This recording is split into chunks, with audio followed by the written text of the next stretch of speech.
हरिओम। 10वीं क्लास की गणित विषय की ऑनलाइन क्लासेज में आपका स्वागत है।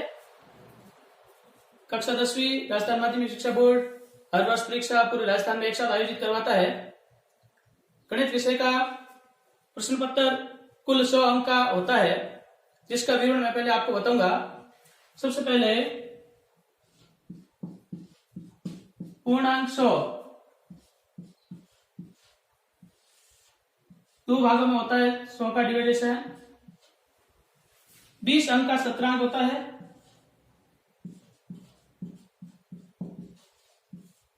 और 80 अंक का बोर्ड पेपर करवाती है।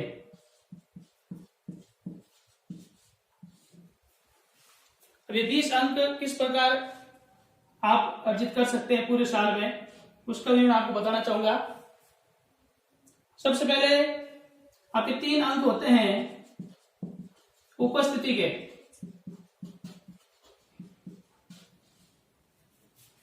दो अंक आपके व्यवहारिक मूल्यांकन के। यदि आपकी साल भर की कक्षा में गतिविधियां सही रही तो आपको 2 अंक भेज दे देंगे। 5 अंक मिलते हैं प्रोजेक्ट कार्य के, जिसकी एक फाइल बनानी होती है, लगभग दिसंबर माह में आपसे बनवाते हैं। बाकी बचे 10 अंक, जिसके लिए आपको पूरे साल मेहनत करनी पड़ती है। सबसे पहले आपका प्रथम परक आयोजित होता है, 10 अंक का पहला टेस्ट। दूसरा होता है द्वितीय परक 10 अंक का, और फिर अर्धवार्षिक परीक्षा, वो होती है 70 अंक की। और तृतीय परक जो लगभग आपके अंतिम कार्य दिवसों में होता है, वो 10 अंक का। विद्यालय में साल भर आप मेहनत करते हैं और 100 अंक के एग्जाम कुल मिलाकर आयोजित होते हैं। 100 का 10%, 10 अंक आपके शतरांक के रूप में भेजे जाते हैं। 10 और ये 10 कुल 20 अंक का शतरांक हुआ। अब हम 80 अंक की बात करते हैं, जिसके लिए लगभग मार्च महीने में राजस्थान माध्यमिक शिक्षा बोर्ड बोर्ड परीक्षा आयोजित करवाता है। उसमें गणित का जो प्रश्न पत्र है वो 4 खंडों में आता है। 4 खंड होते हैं गणित के प्रश्न पत्र के। प्रथम खंड में जिसको खंड अ कहते हैं, प्रश्न क्रमांक 1 से 10। प्रश्न क्रमांक 1 से 10 अंक के होते हैं। प्रत्येक प्रश्न 1-1 अंक का होता है, जो अलग अलग अध्याय में से आता है। मैं आगे की वीडियो में आपको बता दूंगा कि कौन से अध्याय में कौन सा क्वेश्चन आता है। आगे प्रश्न क्रमांक द्वितीय खंड में 11 से 15, प्रत्येक प्रश्न 2 अंक का, 5 × 2 = 10 अंक। तृतीय खंड में खंड 100, प्रश्न क्रमांक 16 से 25। प्रश्न क्रमांक 16 से 25 10 प्रश्न हुए। प्रत्येक प्रश्न 3 अंक का होता है और कुल अंक हुए आपके 30। आगे चतुर्थ खंड में खंड 2 में प्रश्न क्रमांक 26 से 30। 26 से 30 5 प्रश्न और प्रत्येक प्रश्न 6 अंक का। कुल कितने अंक हुए? 30 अंक हुए। इस प्रकार इनका योग कीजिए, 80 अंक हो रहा है।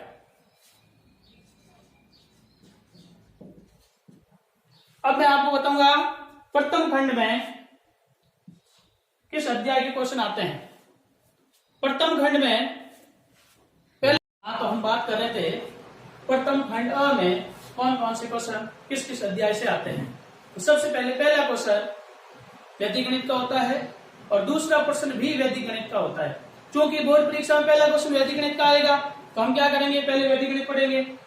अध्याय 1 है अपना वैदिक गणित। गणित विषय में राजस्थान माध्यमिक शिक्षा बोर्ड की किताब में 19 अध्याय है।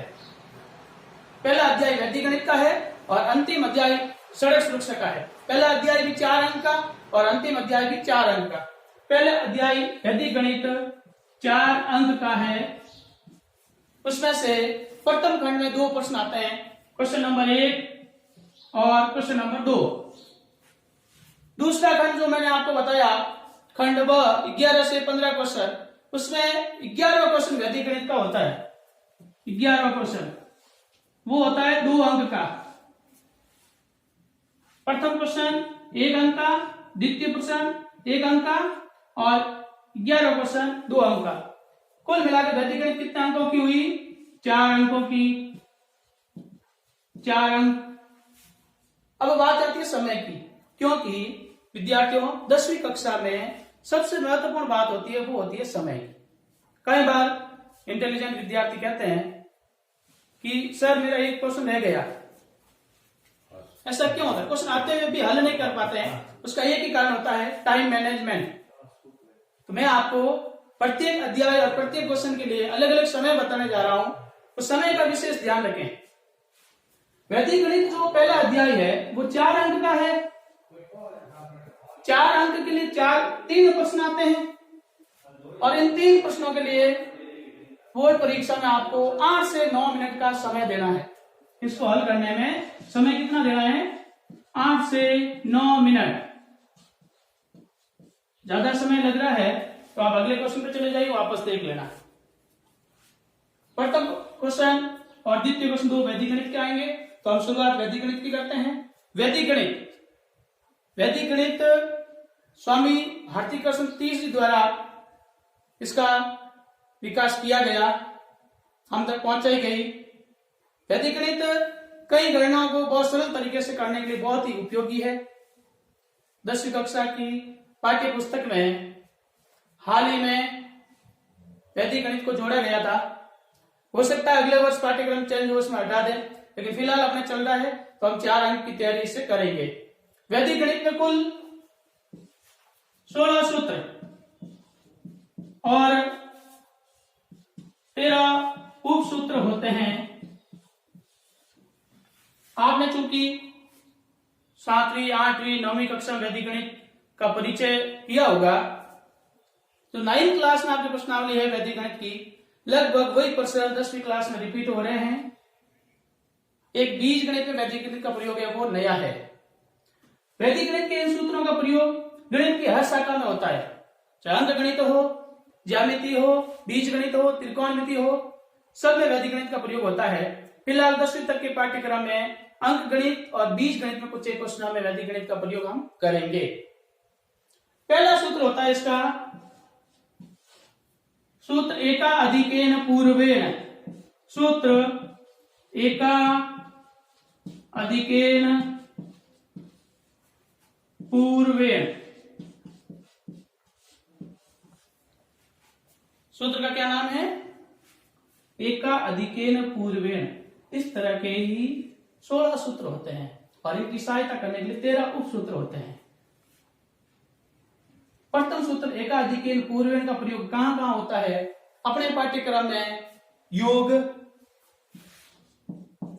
को वैदिक गणित की भाषा में संकलन कहते हैं। चूंकि वैदिक गणित वेदों द्वारा उदित है, इसलिए लगभग इसमें सूत्र जो है वो संस्कृत भाषा में लिखे गए हैं।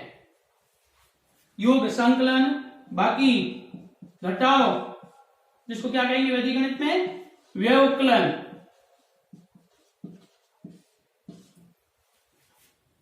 फिर गुणा, भाग, वर्ग, इन सब में इस सूत्र का प्रयोग करेंगे। तो सबसे पहले हम इस सूत्र के जो शब्द है एकाधिक और पूर्वेण, इनका परिचय कर लें।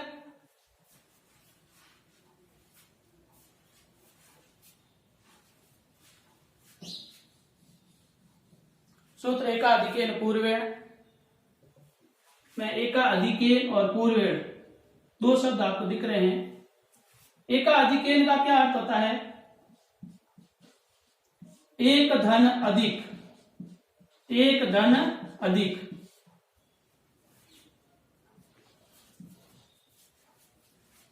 यानी उस अंक से एक अधिक, जैसे मान लो 1 है, 1 में 1 और जोड़ दो, 1 और 1 कितने हो गए 2, 1 से 1 अधिक कितना हुआ 2। इसी प्रकार 2 से 1 अधिक कितना हुआ 3। अब ये जो 1 अधिक आ रहा है, प्लस का 1 आ रहा है, उसको हम कैसे दिखाएंगे? तो एक अधिक का एक चिन्ह होता है, साइन होता है एक अधिक का, एक ऐसे बिंदी लगाते हैं अंक के ऊपर, पॉइंट लगाते हैं अंक के ऊपर। जैसे अंक हुआ 5, 5 के ठीक ऊपर एक अधिक का चिन्ह लगाया, इसका विस्तार क्या हुआ 5 धन 1 बराबर 6। 5 का एकाधिक क्या हुआ 6 हुआ। अब आपसे पूछे 6 का एकाधिक बताओ, 6 का एकाधिक कितना होगा? 6 का एकाधिक, 6 के ऊपर एक बिंदी लगाएंगे, 6 एकाधिक अर्थात 6 प्लस 1 इक्वल टू 7। 6 धन 1 बराबर 7। 6 पर एकाधिक है, इसको 1 में बदल दिया, 6 और 1 कितने हो गए 7 हो गए। ये अर्थ हुआ एकाधिक का, यानी एक अधिक, उस अंक से एक अधिक। जैसे मान लो 9 है, 9 के ऊपर एक अधिक लगाए, कितना हुआ 9 का एक अधिक कितना होगा 10 होगा। कितना होगा 10। अब आपको एकाधिक पूछेंगे तो आप इजीली बताओगे। बहुत बढ़िया, शून्य का एकाधिक बताइए 1। 0 धन 1 बराबर 1। ठीक, एकाधिक समझ में आया। अब बात करते हैं पूर्वेण से। पूर्वेण संस्कृत में आपने पढ़ा राम रामो रामा, तो तृतीय विभक्ति में एक वचन आता है रामेण। रामेण मतलब कर्ता ने क्रम को करण से, पूर्वेण यानी पहले से। पहले से मतलब जैसे मान लो आपके 2 अंकों की संख्या है 23। 23 में आपको पूछा कि 3 का एकाधिक पूर्वेण क्या है? 3 से पहले अंक कौन सा है? से पहले। पूर्वेण मतलब से पहले। 3 से पहले अंक कौन सा है? 2। 2 का एकाधिक क्या होगा? 2 का एकाधिक होगा 3, तो संख्या क्या होगी 33। इस प्रकार उस अंक से पहले अंक पर एकाधिक लगाना पूर्वेण हुआ। एकाधिक पूर्वेण का अर्थ है उससे ठीक पहले वाले अंक पर एक अधिक का चिन्ह लगाइए। और एकाधिक का चिन्ह कौन सा होता है? ये बिंदी पॉइंट की तरह आपको जो दिखता है वो एकाधिक का चिन्ह है। इसका मतलब होता है उस अंक में एक अधिक होगा। अब हम सूत्र एकाधिक पूर्वेण का प्रयोग करते हैं। जो कि मैंने बताया कि गणित की हर गणना में एकाधिक सूत्र काम आता है। तो सबसे पहले हम लेते हैं योग अर्थात संकलन। संकलन में सूत्र एकाधिक पूर्वेण किस प्रकार काम आता है? ध्यान से देखिए, सबका ध्यान व्हाइट बोर्ड पर होना चाहिए, बिल्कुल समझ में आएगा।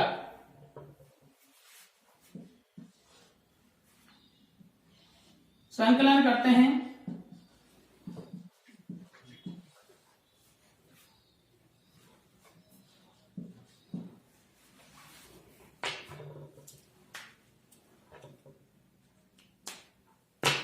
संकलन का अर्थ क्या होता है?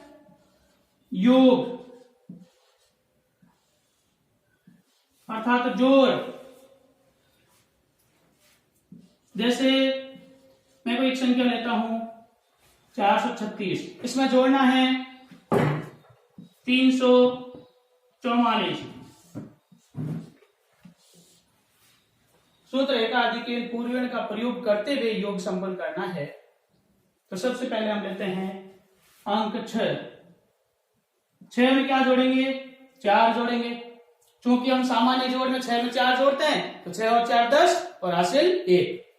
बस ज्यादा कोई चेंज नहीं है, केवल हासिल की जगह क्या लगाना है? एकाधिक का चिन्ह लगाना है। कहां लगाना है?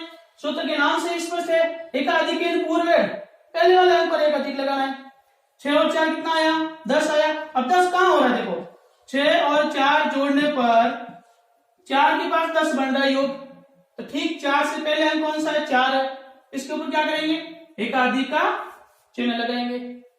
6 4 10, 10 का शून्य यहां लिखिए और एकाधिक इससे क्या होगा? कि हम लास्ट तक लंबी जोड़ करेंगे तो हासिल भूलेंगे नहीं। उसके पास में एकाधिक लगाया, बात खत्म, भूल जाओ। अब ये कितने हो गए? 4 है क्या? नहीं, 4 नहीं है। कितने हैं? 4 का एकाधिक अर्थात 5। 5 और 3 कितना हुआ? 8 हुआ। चलो 8 देखो, एकाधिक लगाएंगे? नहीं लगाएंगे। क्यों नहीं लगाएंगे? योग 10 नहीं हुआ। जब तक योग 9 होता है एकाधिक नहीं लगता है, हासिल नहीं लगता है। 4 और 3 7, बस योग पूरा हो गया। एक और उदाहरण लेते हैं अच्छे से समझने के लिए।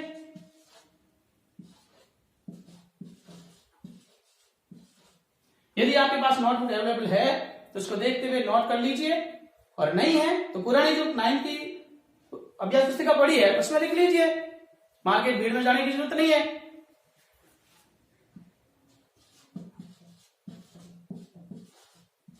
ये योग करते हैं। 8 और 6 कितना हुआ? 8 और 6 हुआ 14। 14 का 4 लिखेंगे, एकाधिक लगाओ। एकाधिक कहां लगाऊंगा? यहां लगा दूं? नहीं, कहां लगेगा?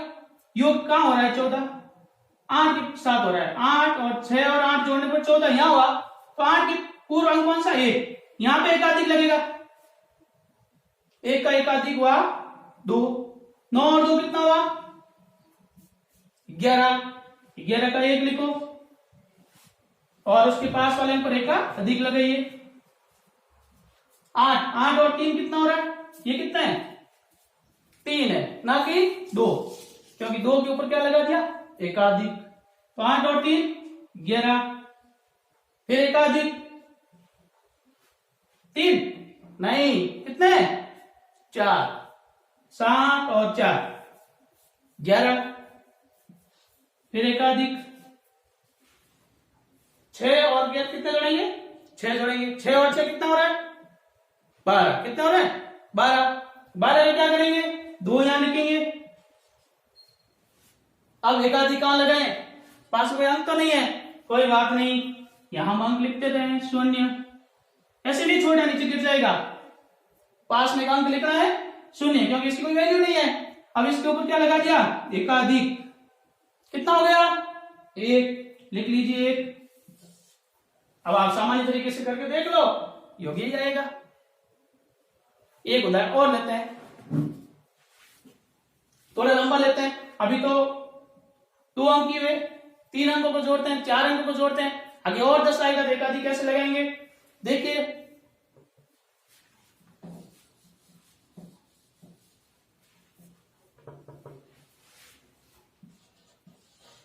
संकलन का तीसरा उदाहरण है।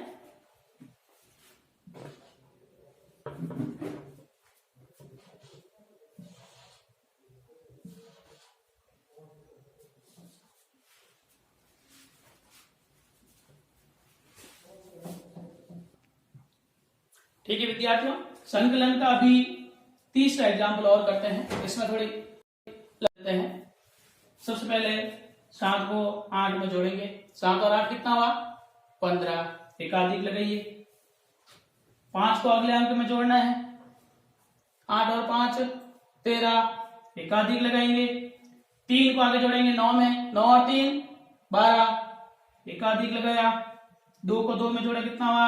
4। देखिए, इस पूरी लाइन में कहीं पर भी हासिल याद रखने की जरूरत नहीं है।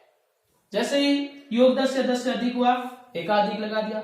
एक और वापस देखते हैं। 7 और 8 कितना हुआ? 15। 15 के 5 आगे ले जाएंगे और 8 के पास वाला अंक कौन सा है? 6। 6 के ऊपर एकाधिक लगाया। 8 और 5 13। 1 के ऊपर एकाधिक लगाया। 9 3 12। एकाधिक लगाया। 2 2 4। 4 होने पर एकाधिक नहीं लगेगा, तो यहां पे 4 लिख दिया। दूसरे देखते हैं।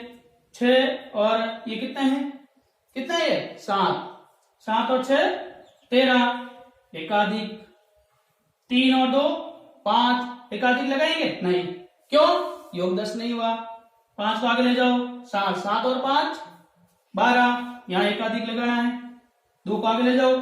3 और 2 5। अब देखिए 9 और 6। 9 6 कितना हुआ? 15। एकाधिक लगाइए।